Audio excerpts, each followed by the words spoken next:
So today I'm going to show you how to paint this Easter themed spring inspired tutorial. I've done a simple outline like this and I'll tell you how you can have the free trace down drawings later on. I'm using this handmade paper that was sent to me by Pan Art Supplies, and it has a deckled edged, it's acid free and it's handmade and it's completely beautiful. I also have a set of brushes here and I'm just going to be using a couple of brushes from this set today.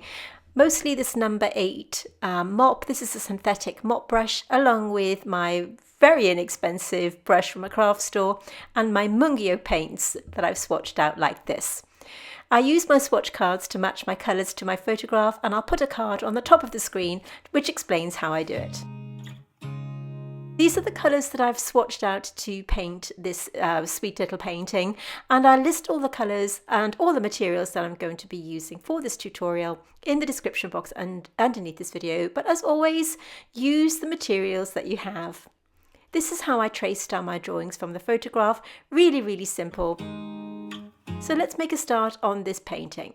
I'm kicking off with just doing a plain water wash on this egg here. Now I'm using a mixture of photographs for this tutorial, which is why I'm not keeping them on the screen for this tutorial, simply because I felt they would get in the way.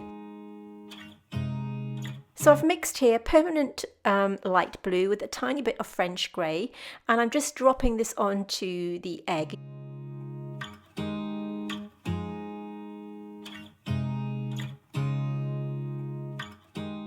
And you can see how I'm just leaving a tiny little gap in the middle, which will form the highlight of the egg. So just to keep it a little bit more real and lifelike, we'll just keep a little bit of a gap in the middle there. So dropping in this pigment like this, using this mop brush. I'm adding a tiny bit of deep phthalo green to the mix here, and I'm applying this wet on wet into the areas that we've just applied, just to make it look like it's got a little bit more of depth and form.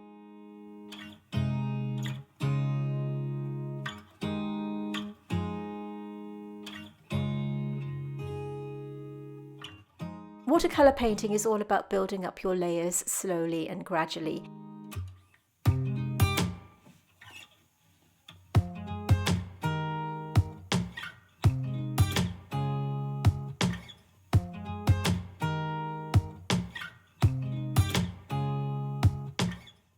So I've just applied a wash of French grey, and I'm now dropping in a tiny bit of burnt umber just to enhance the shadow underneath that little ceramic pot.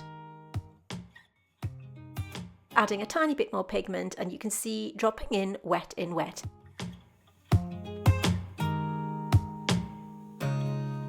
So I'm just dropping this into the already wet pigment, which gives it a lovely soft blur. Burnt umber is up next, and I've got a weak wash here on the top of my palette, and I'm using my I think it's a number 2 size round. I picked this up from a craft store. It cost about £1 or something like that. So we're using an inexpensive brush for this.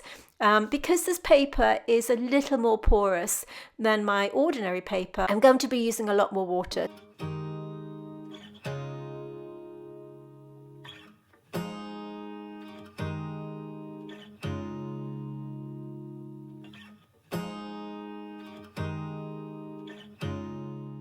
So you can see how I'm applying the paint onto the little terracotta pot and using a damp brush to just manipulate that paint. Notice how I've left some gaps within the paint. This will form the sort of pattern that's naturally formed with the bloom on the ceramic pot. So just leave a few random gaps here and there. Whilst this is drying, I'm mixing burnt umber with a tiny bit of Vandyke Brown, and we're dropping in this darker value here while the paint is still wet. So once again, working wet in wet. Notice how the paint splurges into that damp paint, giving it that really natural organic blur. I'm just using my brush to add a little bit of a darker value at the top there. My paintings are usually a lot tighter than this, so for this spring tutorial I thought we'd do something that's a slightly looser style and a little bit quirky, so I really hope that you enjoy it. Notice how I'm using that damp brush just to wiggle the paint where I want it to go, and now that this part is dry, we can start to just use the tip of the brush with some burnt umber and some Vandyke Brown to very carefully paint around the tiny bits of straw like this. Don't have to be too careful with this one. It's all about relaxing and having some fun and painting some spring-like paintings. Now at the start of this video I mentioned that we provide you with free line drawings and reference photographs, and they accompany all of our tutorials here on YouTube, and I'll post them right at the end of this video, so be sure to stay right until the end. That way you can do a screenshot of the reference photographs and line drawing that accompany this tutorial, and then you can print them out yourself and join in. Here you can see me adding a wash of this is French grey mixed with a tiny bit of that blue mix that we already had on the palette, and I'm just using this wet on dry straight onto the paper like this and just blending it in with my damp brush.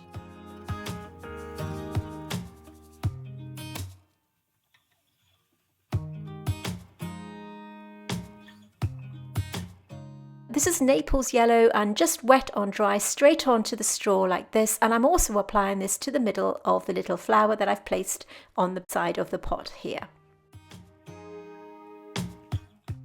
This will form our base colours and we can build on them as we work through the tutorial. I have a mix here of rose madder and permanent rose, and I'm just using this to do the first wash on the petals of this little flower, and it will now bleed into that wet wash like this, which is the kind of effect that I was looking for. And just using the residual paint on my brush to drop it into the middle of the flower like this, and working around each of the petals in turn.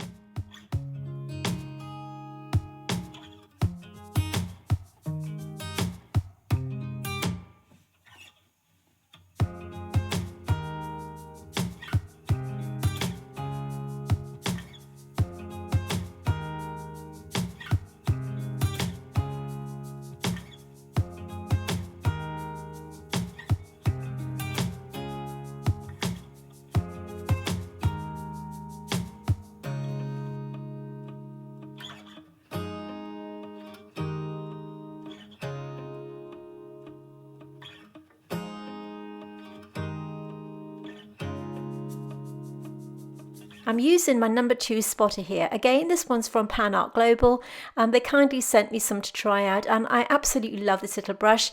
But again, as I always say, use whichever materials that you have. The brushes that I normally have become a little bit blunt, so I'm really enjoying using something with a sharp point. So any brush that you have that has a fine point would be suitable for doing this kind of work. Even though the paper has a really sort of bumpy texture, you can still get away with painting your fine details.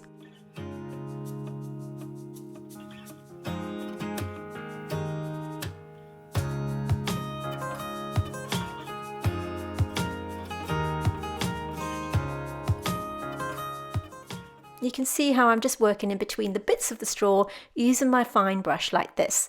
And again, this is wet on dry, so I'm applying the paint directly onto the paper.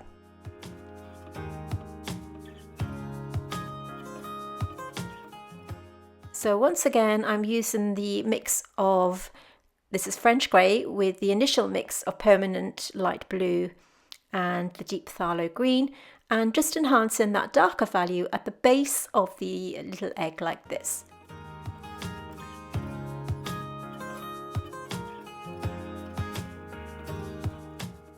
So as I said earlier on, there are 2 reference photographs to accompany this little painting. I wanted the colour blue of the egg with a little composition that I'd taken a photograph of, and the little flower on the side there is just a made up flower. So there won't be a photograph of that as such, but we have got a really clear line drawing for you to do if you want to join in. And like I said, I'll put that at the end of this video. So I'm just using the tip of my brush here with burnt umber just to apply a little bit of detail on the lip of that pot and the darker value underneath. I'm just mixing between the colours on my palette here, but making sure that I stay out of the whitest of white areas, because these will form the kind of bloom that we see on terracotta pots. And I'm just using a wiggly motion here with my brush to enhance some of that detail. But again, this is kind of a looser style painting. We just want a bit of detail here and there. And I'm now using my number 8 size mop brush to kind of blend everything together a little bit. And that's just a damp brush.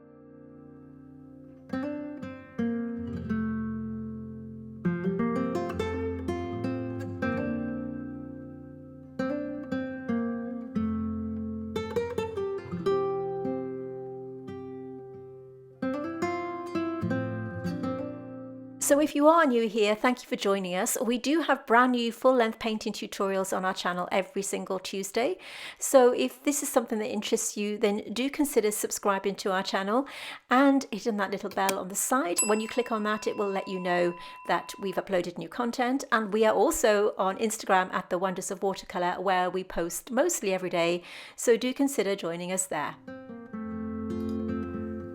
I just want to take a moment to tell you about our Patreon, which at the time of filming has 4 different membership levels, from mini weekly videos of doodles, vlogs and podcasts to full-length botanical painting tutorials, which are exclusive to Patreon and are of course ad-free. If this is something that interests you, I've put a link in the description below, plus it's a way for you to support my channel. I ought to mention that we're also over on Facebook. If you want to join us there, you can have access to all of our line drawings and reference photographs here on our channel. We are an amazing community over there, and of course you can post up your finished paintings from our tutorials and have some feedback, both from me and our other wonderful members. I will link that in the description box underneath this video. Okay, so you can see me here adding burnt umber to the pinky mixes that I've already got on my palette. So that's permanent rose and rose madder, and I'm just dropping in some of that to give it a kind of darker value here and there.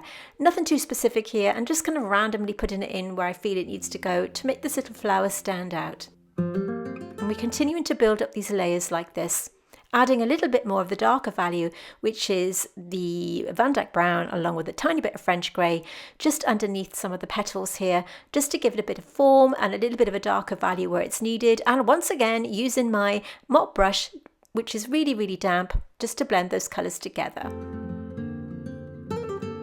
Using a really light touch.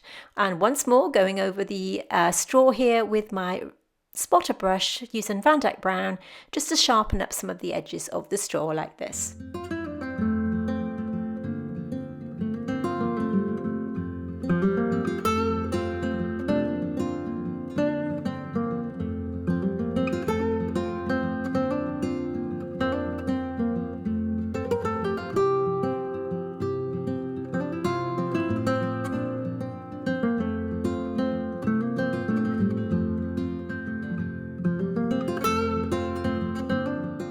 So the colour that you can see me applying here is just burnt umber.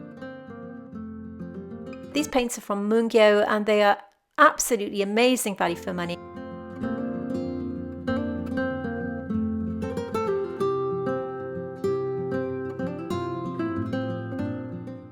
You can see how I'm adding a tiny bit more of the burnt umber here and blending it through with my damp brush like this. I felt that the terracotta pot was looking a little bit wishy-washy, so I'm just blending it through and adding a few more sort of darker values here and there, just to make it stand out a little bit more. And just dropping in more of that colour here, we have Vandyke Brown and burnt umber, and just blending it in.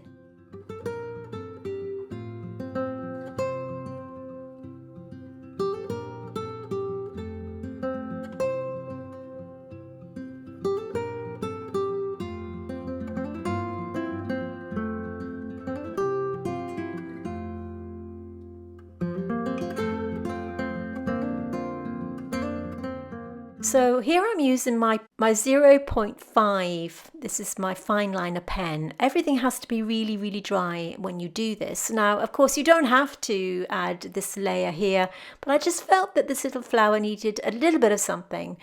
So by using this fineliner pen, I'm going around all the petals one by one, just adding a little bit of definition where I felt it was needed.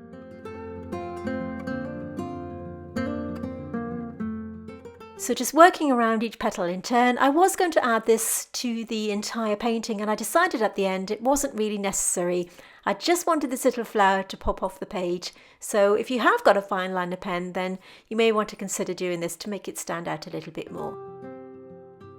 So at this stage in our painting, it's just a case of repeating the process. So I'm going to stop talking and let you watch the rest of this in peace. Remember to stay right until the end, where you can screenshot our reference photographs and our line drawing to accompany this tutorial, so that you can print it out and join in yourself if you want to. So thank you so much for watching. I really hope that you enjoyed it, and I'll see you next time.